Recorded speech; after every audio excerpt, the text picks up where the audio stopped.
She was so mad, and if she hadn't been so ill, she would have grabbed up her cast iron skillets and whopped them all upside the head.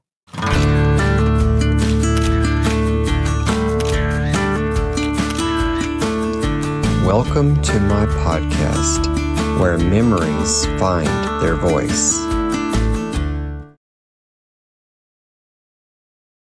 Hello, I have a question for you. Do you ever think about the times that we're living in with the events going on currently, or perhaps some that have occurred in your past? I grew up with my grandparents, and they would tell me stories about events such as World War II, the Great Depression. And in school, I would hear stories about the American Revolution and the American Civil War, for example. Never in my wildest dream did I ever think when I was a kid that I would ever live through any sort of event such as these that could be as catastrophic. But on today's episode, I would like to share an account about my 3 times great grandparents that lived through some important American history events. Though it wasn't always easy for them, they persevered. So grab your favorite beverage, sit back, relax, and join me as I tell the account of Tennessee Mathis Dean Grimes, who I will refer to as TMD, and his wife, Susan Mahaley Whitlock Grimes, Grandma Susan. TMD was born in Williamson County, Tennessee, about 1833. At this time, I know that his father's name was William Grimes, but I do not have 100% proof of the name of his mother, an unsolved mystery that I will continue to keep on researching. TMD was raised in Cannon County, Tennessee, and at a very early age made a profession of faith and joined the Presbyterian Church. His family later moved to the neighboring county, Wilson County, where they would live for several years and being around friends and family. One of these families was the Whitlocks, and it was their daughter, Susan, that would catch the eye of TMD. They were married on November 26, 1860. It had been recorded that her family, the Whitlocks, had been living in this county as early as the mid 1830s. As the year rolled on and tensions began to arise, word slowly spread throughout the nation about the attack on Fort Sumter in Charleston, South Carolina, and it would be on the 8th of June, 1860, that the state of Tennessee, being the 11th and final state, seceded from the United States. That was a very young nation at the time. And so many issues had arisen, and so many states and peoples were uncertain about which side to choose. But after a second voting on the floor, it was passed and Tennessee seceded. About 6 months later, TMD enlisted in the War for Southern Independence along with some of his brother-in-laws. This was under the unit by Captain O'Hara, the 2nd Biffles Tennessee Volunteer Cavalry, December 13, 1861, at Camp Cheatham in Robertson County, Tennessee. On his military record, it states that he was only to serve for 1 year, but he ends up serving for almost 2. Sadly, Grandma Susan would be left alone with their infant son, living in the stress and the chaos that was going on in their town, and with the separation from her husband, from her brothers, and other relatives who had joined the cause.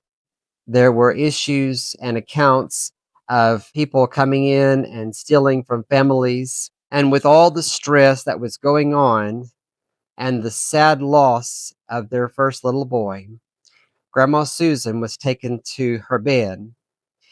Many years ago, I watched a film that was called Cold Mountain, and in it, it portrayed the devastation that went on throughout the different parts of the South of the Civil War, including the bushwhackers who came in and stole and killed people and killed livestock.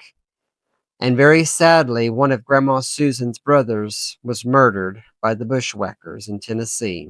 I never thought that any of this had ever occurred in my family, and Hollywood, being as it is, portraying sometimes fictitious as well as truth, whenever you sit down to look at your own family history and you read the record through the records and hear the accounts about your family's involvement in the wars or whatever the event is that is going on, you begin to see and piece these puzzle pieces together and realize that all this was real. These people were all real, and they went through some very hard times. On June the 1st, 2002, during one of our Grimes annual family reunions, I sat down with a granddaughter of Tennessee and Grandma Susan. And this was her account she shared with me. It was told to me by Grandma Susan that during the time her husband was at war, she was sick and lying in bed. Suddenly, she heard a commotion outside. Looking through the window that was close to her bed, she saw the Yankee soldiers stealing the horses. She told me that she was so mad, and if she hadn't been so ill, she would have grabbed up her cast iron skillets and whopped them all upside the head. And I believe it too. Grandma Susan had some grit, for sure. In 2007, I was able to secure a military marker for TMD, my Civil War veteran.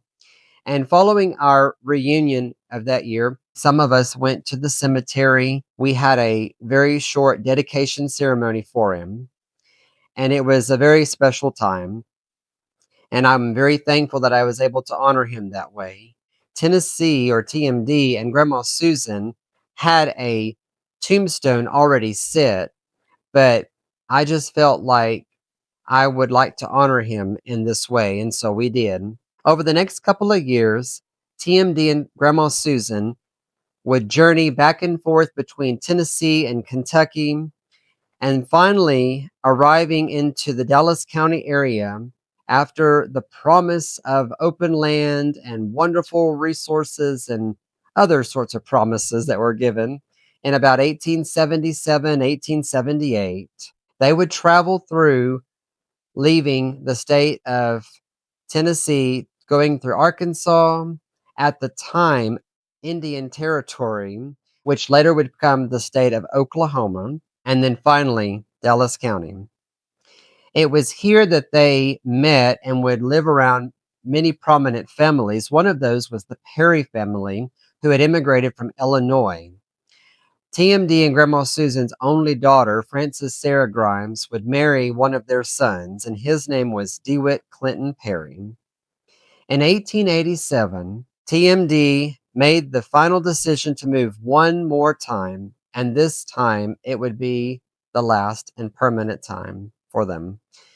This property was purchased on November 24th, 1887, and Grandma Susan would remain on the land until her death, which would occur on November 13th, 1941. What sights they would have seen as they sat out on their front porch, pondering about their past lives, about their family, and all the time while Grandma Susan was smoking on her corncob pipe, what precious memories that they had there with their families. On one of my visits with Dorothy Morris, I mentioned that it was very sad for Grandma Susan to have been widowed for almost 52 years. But she surprised me and said, "Well, actually, Robert, let me tell you this account. Grandma Susan, it was told that she had remarried possibly, but it was just rumored that this could have happened." And so that began to make me think, all right, put on my Sherlock Holmes hat here and dig into the records more. So, on a visit to Denton, Texas, at the Denton County Courthouse with my grandmother, I walked up to the clerk and I asked them if they had a reference book of some sort for any of the older marriage records for Denton County. And she pulled this little thin book off of the shelf and said, "Give this a go." So I sat down with it and I began to go page by page, looking at all of the females as well as the males to see if there might be something that would pop out on the page. All of a sudden, as I turned this page, I saw the name S.M. Grimes, initials for Grandma Susan, and next to it was a man with his name listed as George W. Higgins. Old Man Higgins. That's what Dorothy had told me was his nickname. But that's all she knew and didn't really know much about him. So I was excited. I went right back to the clerk and I asked them if they might be able to pull the record, if it was still on file, that I would love to have a copy. And she entered the information into her computer and located it and printed it off. And I paid like the dollar or $2, whatever it was, for just a paper copy. And I showed it to my grandmother, and we were so excited at that time. We tried not to make too much of a scene, being in a public place like that. We traveled home, made copies of it, and decided we would mail some of these out to family members who were curious about our family roots. We went back to visit Dorothy a short time after this, and I remember it very distinctly that as I slowly pulled out the marriage license, telling Dorothy that we had a surprise to show her, that as she read it, she grabbed her face in shock and said, "I thought I would never see this in my lifetime, and you both found it. Way to go, cousins."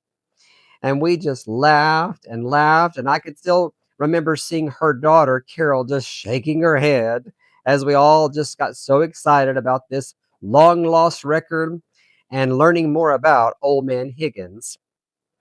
During the same reunion in 2002, Geneva also told me another account. She said that her father, whose name was Elbert, said that Old Man Higgins was a lightning rod salesman and he thought he was buried somewhere in the Corinth Cemetery. Someone else told her that he came to work on the place and he slept in the smokehouse on Grandma Susan's property. Old Man Higgins became very sick.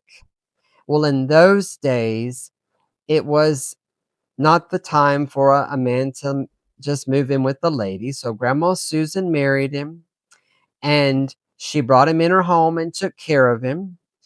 And after he became well, it began to appear to the boys that Old Man Higgins was just mooching off of their mama. So during that same reunion, I went and sat down by a great grand aunt, and her name was Annie Grimes Miller. And she said that her mother, Catherine Grimes, told her the boys got tired of Old Man Higgins mooching off of their mama, so they got together and ran him off of the place. Then all the boys went into town, which was Carrollton, got drunk, and stayed out all night. Her father, Azora, when he returned home, got him a tongue lashing from Grandma Catherine, and he promised that he would never do that again. On another occasion, I sat down with my grandmother and we shared memories about the family of Grandma Susan and her grandparents and so on once. And she recalled a time that she and her sisters and her mother and her grandmother went to visit Grandma Susan. This was also an account shared with me by her only living sister as well. Grandma Susan was very sick and bedbound for the last couple of months of her life. So when they went in to see her, Grandma Susan was in her mahogany bed, all wrapped up in her blankets, resting. My great grandmother, who had given birth just a few months ago to my grandmother's baby sister, had her wrapped up tightly and put her on the bed to sleep. Without knowing it, Grandma Catherine walked over to the bed and accidentally sat on Aunt Gloria, and she let out a scream that made Grandma Catherine jump in the air, apologizing to my great grandmother that she would never have done anything to hurt that baby. Well, probably with all the excitement and nervousness going on, they decided they would say goodbye to Grandma Susan and go home. The last time that my grandmother had any memories of Grandma Susan was at her funeral. And she told me that when they walked by the coffin, that her father picked her up to let her view the body, which I'm sure was somewhat of a scary sight. But that was just what they would do in those days. Ending our podcast today, I would like to read an account that was written by Mrs. Cleve Curtis about Grandma Susan. This would have been written just shortly after her death in November of 1941. Mrs. T.M.D. Grimes, whose life began while our nation was yet in its infancy, whose eyes were privileged to witness stirring events about which we can only acquaint ourselves through the pages of history, passed on to her reward last Wednesday night. Born in Wilson County, Tennessee on May the 9th, 1844, she was a participant in the final settlement of Texas and saw the boundaries of the United States placed where they stand today at the Pacific. An integral part of the Industrial Revolution, she progressed with it from the Pony Express to the transcontinental railroads, suffering with the South in its moment of decision and the Black period of Reconstruction following the Civil War. She rejoiced to see the South again take its rightful place as an inseparable unit of the Union. Living through 4 wars, Mrs. Grimes watched with unabated interest the improvements in the instruments of destruction and was neither dismayed nor astounded at the inception of another war of much magnitude as the current one. Although bedridden for several years, her life with the embodiment and cheerfulness, patience, and faith. As she drew near the final chapter, her faith in the resurrection was intensified, leaving for her 157 descendants, an example that cannot be emulated. Almost a century of assimilated knowledge was laid to rest with her at Cemetery Hill. For 54 years, her tombstone stood waiting for her to occupy the vacancy by her husband's side. The mother of 12 children, she is survived by 6 sons and 1 daughter, Mrs. D.C. Perry of Carrollton.